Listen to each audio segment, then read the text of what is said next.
BJP అగ్రనేత LK అద్వానీకి కేంద్రం భారతరత్న ప్రకటించింది. ఈ విషయాన్ని ప్రధాని మోదీ ట్విట్టర్లో తెలియజేశారు. అద్వానీకి శుభాకాంక్షలు తెలిపారు. దేశ అభివృద్ధిలో అద్వానీ పాత్ర కీలకమని చెప్పారు. ఆయనకు భారతరత్న రావడం సంతోషంగా ఉందన్నారు మోదీ.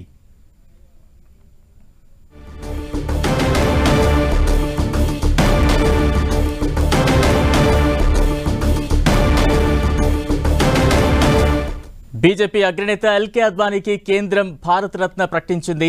ఈ విషయాన్ని ప్రధాని నరేంద్ర మోదీ ట్విట్టర్లో తెలియజేశారు. అద్వానీకి శుభాకాంక్షలు తెలిపారు మోదీ.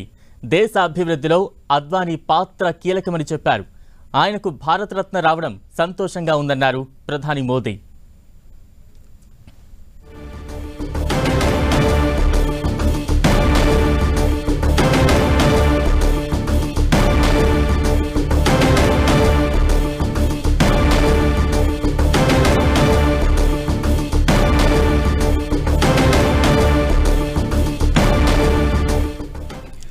బీజేపీ అగ్రనేత అద్వానీకి భారతరత్న వరించింది. మరింత విశ్లేషణ అందించేందుకు ప్రస్తుతం మనతో పాటు పెంటపాటి పుల్లారావు గారు, రాజకీయ విశ్లేషకులు అందుబాటులో ఉన్నారు. పుల్లారావు గారు నమస్తే అండి. పుల్లారావు గారు నమస్తే అండి. ఏ రకంగా చూడాలి? బీజేపీ అగ్రనేత అద్వానీకి భారతరత్న ప్రకటించారు కొద్దిసేపటి క్రితం. ఇది ఎటువంటి శుభపరిణంగా భావించాలి? తప్పకుండా అద్వానీ గారికి శుభకారణం. తప్పకుండా బీజేపీకి ఆయన ఒక 50 సంవత్సరాలు పార్టీని డామినేట్ చేశారు, పూర్తిగా డామినేట్ చేశారు. వాజ్పేయి ఉండినా ఆయనే పార్టీని నడిపాడు, ఇవన్నీ చేశారు. 1999లో అధికారం బీజేపీకి వచ్చిందంటే అద్వానీదే పెద్ద చెయ్య. తర్వాత 2009లో 2004లో ఆయన ఫెయిల్ అయిపోయాడు. అది మనం మర్చిపోకూడదు. రాజకీయంలో ఫెయిలియర్కి చాలా పనిష్మెంట్ ఉంటుంది. సో న్యాచురల్ గా నెక్స్ట్ టైం ఆయన తప్పించారు, మోడీ అవ్వారు. కానీ ఆయన మీద పూర్వం గౌరవం అన్ని ఉండటం వల్ల నరేంద్ర మోడీ ఇగ్నోర్ చేశాడా అనే ఒక ఎలిగేషన్ ఉన్నది. కాబట్టి అదంతా ఈవేళ ఈ భారత రత్నతో సెటిల్ అయిపోయింది. ఆయన ఆ రామ్ మందిర్కి ఆయన మెయిన్ స్టెప్ తీసుకోవటం ఆ టైంలో అద్వానీ జనవరి 22న రామ మందిరం అయిపోవటం, దాని గురించి ప్రజల్లో ఒక పెద్ద సపోర్ట్ వచ్చినట్టుగా ప్రస్తుతం కనపడతాం. తర్వాత ఎలాగుంటారో మనం చెప్పలేం. ఇవన్నీ చూసి ఈవేళ ఆయన కూడా రిటైర్ అయిపోయారు, చాలా ఏజ్డ్ మ్యాన్. పుల్లారావు గారు, అంటే ఎల్కే అద్వానీ గారికి భారత రత్నతో సముచిత అవార్డు అందిందని మనం భావించవచ్చా? కొంత ఆలస్యం అయినప్పటికీ కూడా తప్పకుండా. మనం అందరం దేశంలో ఒక చేదు మాట అనేది మనం ఫ్రాంక్ గా చెప్పుకోవాలంటే, భారత రత్న ఒక 30-40 సంవత్సరాల క్రితం అంత ఈజీగా ఇచ్చేవారు కాదు. అది ఒక రకంగా వాల్యూగా ఇచ్చి అప్పుడప్పుడు ఇవ్వటం, అది చేసుకోవటంలో వాల్యూ లేదు. ఇప్పుడు మొన్నే కర్పూరి ఠాకూర్కి ఇచ్చారు, ఇప్పుడు ఈయనకి ఇచ్చారు, ఇంకోటి కూడా ఇవ్వచ్చు వచ్చే 5-6 రోజుల్లో. సో ఇది వాల్యూ ఇచ్చారు, ఆయన హ్యాపీ అవుతాడు. భారత రత్న అంటే దాదాపు ఇప్పుడు 60-70 మందికే వచ్చినాయి కాబట్టి ఆయన హ్యాపీ అవుతాడు. రికగ్నిషన్ దేశం అంతా చర్చిస్తారు. ఒక రకమైన సాటిస్ఫాక్షన్, ఒక రకమైన కన్క్లూజన్ కూడా. ఆయన రాజకీయ కెరియర్ కి ఆయన ఇన్యాక్టివ్ గా ఉన్నాడు 2014 నుంచి, అందరికి తెలుసు. ఆయన పెద్ద పాత్ర ప్లే చేద్దాం అనుకున్నారు. పుల్లారావు గారు, రాజకీయాలలో ఎల్కే అద్వానీ గారి వ్యవహార శైలి ఎలా ఉండేది? నేటి తరం రాజకీయ నాయకులు చూసి నేర్చుకోవాల్సిన అంశాలు ఎటువంటివి అంటే ఏం చెప్తారు మీ విశ్లేషణలో? ఒకటి, మనం పాజిటివ్ గా ఇవాళ మాట్లాడాలి కాబట్టి క్రిటికల్ గా మాట్లాడకూడదు. తప్పకుండా ఆయన ఒక మోటివ్ అనేది రాజకీయంలో పెట్టుకున్నప్పుడు దాని వెనకాల పనిచేశాడు. ఫస్ట్ టైం ఆయన మినిస్టర్ 77లో అవ్వాడు, ఎమర్జెన్సీ అవ్వాక. మొరార్జీ దేశాయ్ గవర్నమెంట్ లో ఈ పార్టీలన్నీ కలిసి పోటీ చేశారు జనతా పార్టీ కింద. ఆ మంత్రి టైంలో ఆయన చాలా బాగా చేశాడు. ఇన్ఫర్మేషన్ మినిస్టర్, బ్రాడ్కాస్టింగ్ మినిస్టర్ గా కొత్త ఐడియాస్ తీసుకొచ్చాడు. మంత్రిగా ఒక మంచి పేరు వచ్చింది. ఆయన మంత్రిగా ఉన్నప్పుడు, హోమ్ మినిస్టర్ గా ఉన్నప్పుడు ఫేర్ గా ఉన్నాడు, బ్యూరోక్రసీని పెంచాడు, అవన్నీ ఉన్నాయి. తర్వాత పార్టీని కూడా చాలా మంది కొత్త నాయకులు తీసుకొచ్చాడు, డెలిగేషన్ చేశాడు, అవన్నీ ఉన్నాయి. కానీ ఒక చిన్న డిస్టింక్షన్ మాత్రం మనం చెప్పుకోవాలి విశ్లేషణలో. నరేంద్ర మోడీ స్టైల్ వేరు, ఆయన స్టైల్ వేరు. అందువల్ల అది ఏ రకంగా ఆయన టైం వరకు ఆయన బ్రహ్మాండంగా చేశాడు. 1960 నుంచి 14 వరకు ఆయన డామినేట్ చేశారు. 50 సంవత్సరాలు బీజేపీని. ఫస్ట్ ఆయన వాజ్పేయితో పనిచేసేవారు జూనియర్ గా, తర్వాత ఇద్దరు కలిసి పెరిగారు. సో అందువలన చాలా ధైర్యమైన మనిషి కూడా, చాలా స్ట్రాంగ్ మనిషి, స్టాన్స్ తీసుకునేవాడు, ధైర్యంగా పనిచేశాడు.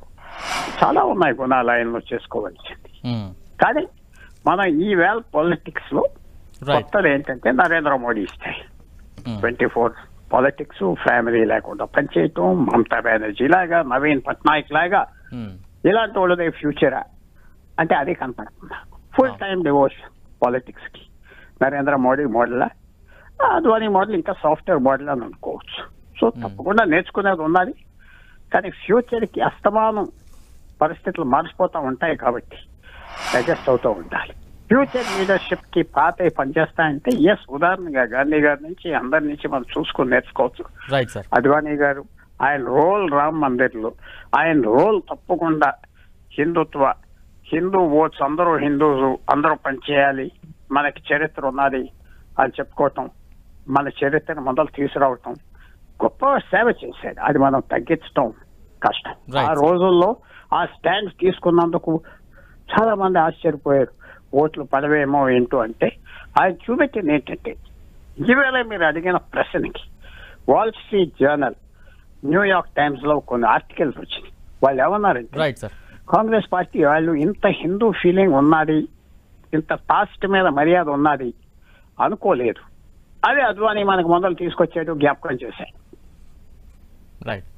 రైట్, ధన్యవాదాలు పెంటపాటి పుల్లారావు గారు. మాకు ఫోన్ లైన్ అందుబాటులో వచ్చినందుకు, మీ విశ్లేషణ తెలియజేసినందుకు ధన్యవాదాలండి. రైట్, బీజేపీ అగ్రనేత ఎల్కే అద్వానీకి కేంద్రం కొద్దిసేపటి క్రితం భారత రత్న ప్రకటించింది. తాజా అప్డేట్స్ అందించేందుకు మా ఢిల్లీ ప్రతినిధి గోపి సిద్ధంగా ఉన్నారు. గోపి, ఇది ఎటువంటి ఈ ప్రకటనకు సంబంధించి దేశవ్యాప్తంగా బీజేపీ శ్రేణుల్లో ఎటువంటి హర్షం వ్యక్తం అవుతోంది? ఎస్ బలరాం, రాజకీయ దురంధరుడు బీజేపీ సీనియర్ నేత అయిన ఎల్కే అద్వానీకి 96 ఏళ్ల వయసులో భారత అత్యున్నత స్థాయి పురస్కారం భారత రత్నని కేంద్ర ప్రభుత్వం ప్రకటించడం జరిగింది. ఈ విషయాన్ని నేరుగా ప్రధానమంత్రి మోదీ ఎక్స్ వేదికగా పంచుకోవడం జరిగింది. ఆయనకు అభినందనలు కూడా తెలియపరచడం జరిగింది.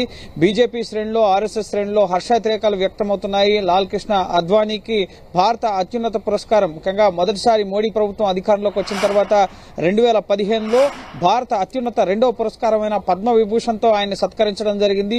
అలాగే రెండోసారి అధికారంలోకి వచ్చిన ఈ టర్మ్ లో 2019 టర్మ్ లో ఆయన్ని భారత అత్యున్నత పురస్కారమైన భారతరత్న మొదటి స్థానంలో ఉండే పురస్కారం ఇది. సో ఇప్పటి వరకు 49 మందికి, అద్వానీతో కలిపి 49 మందికి అత్యున్నత స్థాయి భారతరత్న పురస్కారాలని ప్రకటించడం జరిగింది. ఈ ఏడాది కర్పూరి ఠాకూర్ కి కొద్ది రోజుల క్రితమే భారతరత్న ప్రకటించారు. బీహార్ కి సంబంధించిన సీనియర్ పొలిటీషియన్, ముఖ్యంగా రిజర్వేషన్ల కోసం పోరాడిన వ్యక్తి. ఇప్పుడు ఎల్కే అద్వానీకి రామ్ మందిర ప్రతిష్టాపనలో కీలక పాత్ర పోషించారు.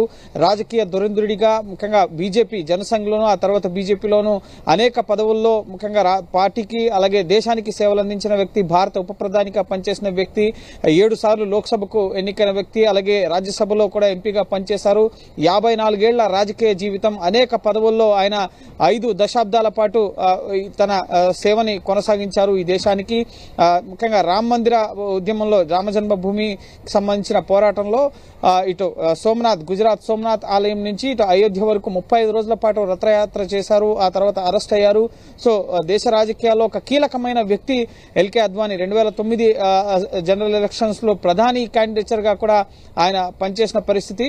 సో ఖచ్చితంగా ఆయనకు అత్యున్నత పురస్కారం దక్కడం పట్ల హర్షం వ్యక్తం చేస్తున్నారు ఇటు బీజేపీకి సంబంధించిన శ్రేణులు కానీ, ఆర్ఎస్ఎస్ రాష్ట్రీయ స్వయం సేవక్ సంఘ్ కి సంబంధించిన నేతలు కానీ, ప్రతి ఒక్కరు కూడా అద్వానీకి, ముఖ్యంగా ఆయన ఉన్నప్పుడే ఈ పురస్కారం రావడం, గతంలో ప్రణబ్ ముఖర్జీకి అలాగే వాజ్పేయికి, ఇటు కర్పూరి ఠాకూర్, ఇప్పుడు వీరందరికీ కూడా మరణానంతరం భారతరత్నాన్ని ప్రకటించడం జరిగింది. కానీ ఎల్కే అద్వానీ ఆయన 96 ఏళ్ల వయసు, కరాచీలో పుట్టాడు. విభజిత భారతదేశానికి ముందు ఆయన కరాచీలో పుట్టారు. ఆ తర్వాత ముంబైలో, బాంబేలో విద్యాభ్యాసం, ఆ తర్వాత పాలిటిక్స్, ఇవన్నీ ముఖ్యంగా భారత్లోనే జరిగాయి. సో ఖచ్చితంగా ఆయనకి దక్కాల్సిన గౌరవం దక్కింది. ఇప్పటివరకు అద్వానీని పక్కన పెట్టారు.